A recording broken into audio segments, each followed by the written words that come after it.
7 ગુજરાતનો અવાજ। નમસ્કાર દર્શક મિત્રો, i7 ન્યૂઝ ગુજરાતીની સાથે હું છું આપની સાથે પાયલ બામભણિયા। તો જોઈએ આજના મહત્વના સમાચાર। દેવગઢ બારિયામાં જુગારધામ પર એલસીબી પોલીસની રેડ।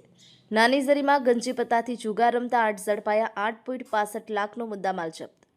મળતી માહિતી મુજબ દાહોદ જિલ્લાના દેવગઢ બારિયા તાલુકાના નાની ઝરી ગામે પોલીસે જુગારધામ પર દરોડો પાડી ગંજીપત્તાથી હાર જીતનો જુગાર રમતા 8 આરોપીઓને ઝડપી પાડ્યા હતા।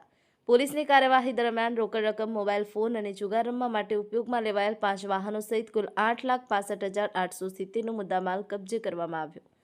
પોલીસના જણાવ્યા મુજબ તારીખ 22 ઓગસ્ટથી રાતના 11:30 થી 23 ઓગસ્ટના વહેલી સવારે 3 વાગ્યા દરમિયાન નાની ઝરી ગામે આરોપી ધનરાજસિંહ ચંપકસિંહ ઝાલાના રહેણાંક મકાનની બાજુમાં દિવાલને અડીને બનાવેલા ઠાડિયામાં જુગાર રમતો હતો।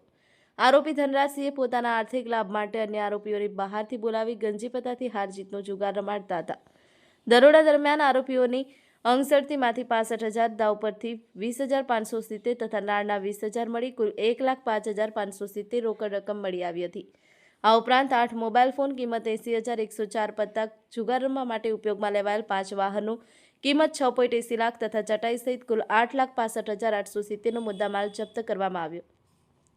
પોલીસે તમામ 8 આરોપીઓને ઝડપી પાડી જુગારધામ હેઠળ ગુનો નોંધી કાયદેસરની કાર્યવાહી હાથ ધરી વધુ તપાસ શરૂ કરી છે। Anil Vankar, i7 news Gujarati, Devgadh Bariya.